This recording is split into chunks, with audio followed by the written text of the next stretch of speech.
kamu silakan. Baik Pak, Assalamualaikum warahmatullahi wabarakatuh. Waalaikumsalam. Kami dari mahasiswa Universitas Putra Indonesia yang Kota Padang. Maksud kedatangan kami kembali untuk mewawancari Bapak mengenai mata kuliah kami, yaitu akuntansi sektor publik. Perkenalkan, saya ada Rindiani dan rekan-rekan saya Sintiana Rasania. Saya Rina Nabela. Ya, Maaf Pak mengganggu waktunya, apakah boleh kami mewawancari Bapak? boleh. Maaf sebelumnya Pak, Bapak atas nama siapa? Ya, kenalkan nama saya Yusti. Kebetulan diamanahkan sebagai lurah di Kelurahan Lubuk Galung 20. Kalau boleh tahu Bapak sudah berapa lama menjabat sebagai lurah Pak? Saya terhitung tanggal 21 Desember 2021 sampai sekarang. Langsung pertanyaan ya Pak. Apakah pengaruh kualitas pelayanan terhadap tingkat kepuasan masyarakat di kantor Kelurahan Lubuk Begalung ini Pak? Apa pengaruh kualitas pelayanan? Iya, terhadap tingkat kepuasan masyarakat terhadap kelurahan. Seperti kita ketahui, memang kami ini sebagai pelayan masyarakat, tentu kualitas harus sebanding dengan pelayanan. Nah, kalau pelayanannya bagus, tentu kualitasnya bagus, tentu pelayanannya juga bagus. Itu salah satunya. Berbanding lurus biasanya. Apa saja aspek-aspek kualitas pelayanan dianggap penting untuk kelurahan masyarakat untuk kelurahan Lubuk Begalung Pak? Yang pertama itu aspek kualitas pelayanan itu yang agak penting itu pertama fisik. Nah, fisik bangunan tentu kalau udah nyaman orang tentu pelayanan akan nyaman juga. Kemudian kemampuan serta kecakapan dari ASN. Kemudian daya tangkap dalam pelayanan tersebut, contohnya apabila orang mengurus surat keterangan miskin, apa aja syarat-syaratnya. Kemudian jaminan, salah satunya jaminan kalau dia mengurus surat waktunya 5 menit ya 5 menit gitu. Kalau memang butuh waktu, masyarakat itu butuh dia kepastian, jadi tak balik-balik. Ya, itu salah satunya aspek. Bagaimana upaya yang dilakukan kantor Kelurahan Lubuk Begalung untuk meningkatkan kualitas pelayanan kepada masyarakat? Pertama, kalau untuk fisik, kami dari Kecamatan Lubuk Begalung ataupun dari pemerintah Kota Padang sedikit demi sedikit membenahi semua kantor lurah yang ada, karena lurah merupakan pelayan pertama yang ada di pemerintahan. Kemudian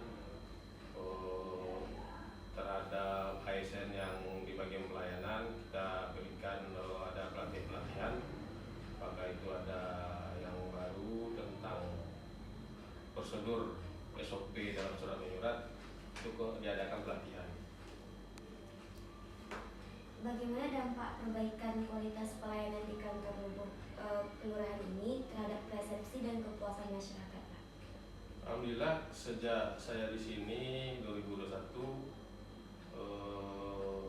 kami berupaya dalam pelayanan terhadap masyarakat itu terutama komunikasi, kemudian pelayan komunikasi terhadap masyarakat kalau baik penyampaian kita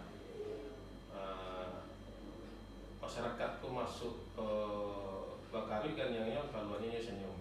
Jadi kita dapat tuh di masyarakat berupaya kami dari Kelurahan Lubuk Begalung ini keluar dari kantor lurah ini mereka tersenyum gitu. Mereka dapat jawaban yang dapat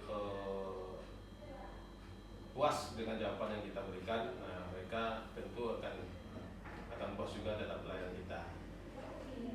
Sesuai dengan jawaban Bapak tadi, sejauh mana kualitas komunikasi masyarakat dengan petugas-petugas di kantor lurah ini Pak? Apakah berjalan dengan lancar atau ada yang cekcok? Ya, namanya juga masyarakat tentu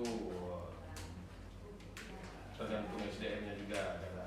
Ya kami dari pegawai ataupun dari ASN tentu berupaya menyelesaikan permasalahan ataupun mencoba berkomunikasi dengan baik dengan mereka. Kecil orang inang lo harimau di pawi kambing jadi keluar. Nah, kan supaya masyarakat dapat hasil yang jawaban yang diinginkannya itu dapat hendaknya memuaskan mereka. Itu aja. Assalamualaikum warahmatullahi wabarakatuh. Saya perwakilan dari kelompok 5 akan mempresentasikan PPT kami yang berjudul Pengaruh Kualitas Pelayanan Terhadap Keputusan Masyarakat pada Kantor Kelurahan Lubuk Begalung. Pembahasan yang pertama yaitu pengertian kualitas pelayanan. Saya akan mengemukakan beberapa pendapat para ahli tentang pengertian kualitas pelayanan. Yang pertama, menurut Kotler and Killer pada tahun 2018, definisi pelayanan adalah setiap tindakan atau kegiatan yang dapat ditawarkan oleh suatu pihak kepada pihak yang lain, yang pada dasarnya tidak terwujud, dan tidak mengakibatkan kepemilikan apapun. Kotler juga mengatakan bahwa perilaku tersebut dapat terjadi pada saat sebelum dan sesudah terjadinya transaksi. Pada umumnya, pelayanan yang bertaraf tinggi akan menghasilkan kepuasan yang tinggi serta pembelian ulang yang sering terjadi. Yang kedua, menurut Wyckoff Julian Zamit pada tahun 2010, bahwa pengertian kualitas pelayanan adalah tingkat kesempurnaan yang diharapkan dan pengendalian atas tingkat kesempurnaan tersebut untuk memenuhi kebutuhan pelanggan. Karakteristik pelayanan. Yang pertama, pelayanan bersifat tidak dapat diraba. Pelayanan sangat berlawanan sifatnya dengan barang jadi. Kedua, produksi dan konsumsi dari pelayanan tidak dapat dipisahkan secara nyata, karena pada umumnya kejadiannya bersamaan dan terjadi di tempat yang sama. Ketiga, pelayanan itu kenyataannya terdiri dari tindakan nyata dan merupakan pengaruh yang sifatnya adalah tindakan sosial. Selanjutnya, jenis-jenis pelayanan. Jenis-jenis pelayanan ini ada dua. Yang pertama, layanan dengan lisan, dan yang kedua, layanan dengan tulisan. Layanan dengan tulisan ini, agar layanan dengan lisan ini berhasil atau sesuai dengan apa yang diharapkan, ada syarat-syarat yang harus dipatuhi oleh pelaku layanan. Yang pertama, memahami masalah-masalah yang termasuk ke dalam tugasnya. Yang kedua, bertingkah laku sopan dan ramah, karena kita berinteraksi langsung dengan pelakunya. Yang ketiga, mampu memberikan penjelasan apa yang diperlukan. Berbeda dengan layanan tulisan ini tidak berinteraksi langsung, tapi lebih menonjol dengan beberapa petunjuk informasi dan sejenis ditunjuk kepada orang yang berkepentingan. Yang kedua, layanan berupa rekasi tertulis atau permohonan laporan. Selanjutnya yaitu kualitas pelayanan publik. Secara teoritis, tujuan pelayanan publik pada dasarnya adalah untuk memuaskan masyarakat. Untuk mencapai kepuasan itu dituntut kualitas pelayanan prima yang tercermin dari yang pertama, transparansi. Transparansi yaitu pelayanan yang bersifat terbuka, mudah, dan dapat diakses oleh semua pihak yang membutuhkan dan mudah untuk dimengerti. Yang kedua, akuntabilitas. Pelayanan yang dapat dipertanggungjawabkan sesuai dengan ketentuan peraturan perundang-undangan. Yang ketiga, kondisional, yakni pelayanan yang sesuai dengan kondisi dan kemampuan pemberi dan penerima pelayanan dengan tetap berpegang pada prinsip efisiensi dan efektivitas. Selanjutnya, partisipatif. Pelayanan yang dapat mendorong peran serta masyarakat dalam penyelenggaraan pelayanan publik dengan memperhatikan aspirasi, kebutuhan, dan harapan masyarakat. Yang terakhir, kesamaan hak. Pelayanan yang tidak melakukan diskriminasi dilihat dari aspek apapun, khususnya suku, ras, agama, golongan, dan status sosial, dan lain-lainnya.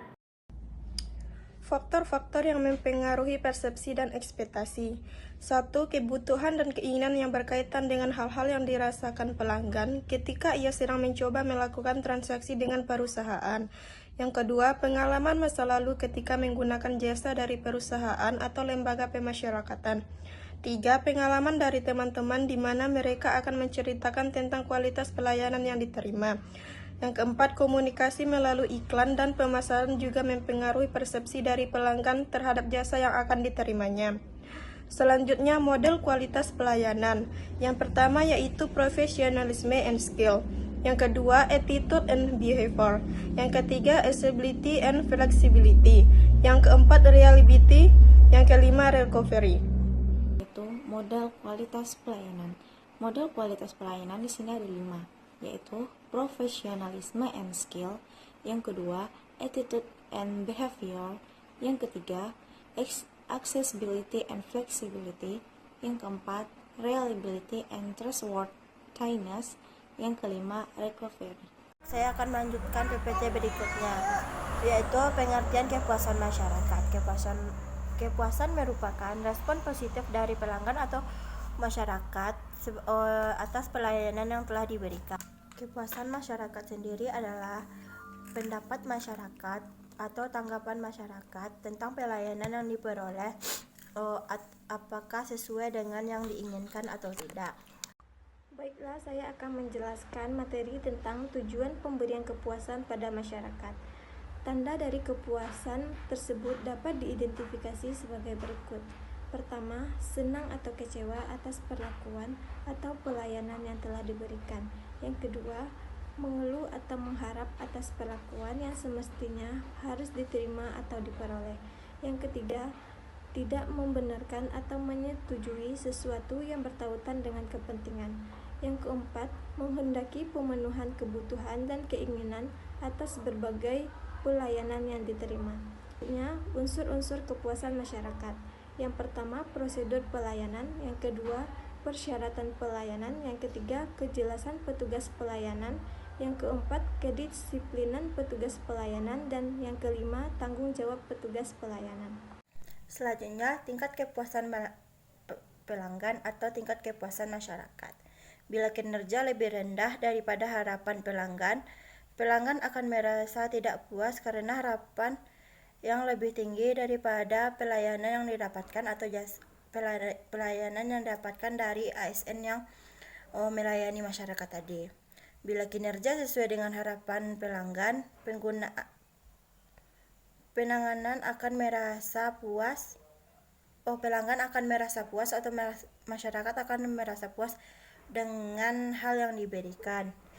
Bila kinerja lebih dari harapan pelanggan, maka pelanggan akan merasa sangat puas karena apa yang diterima lebih dari apa yang diinginkan mereka. Sekian, assalamualaikum warahmatullahi wabarakatuh.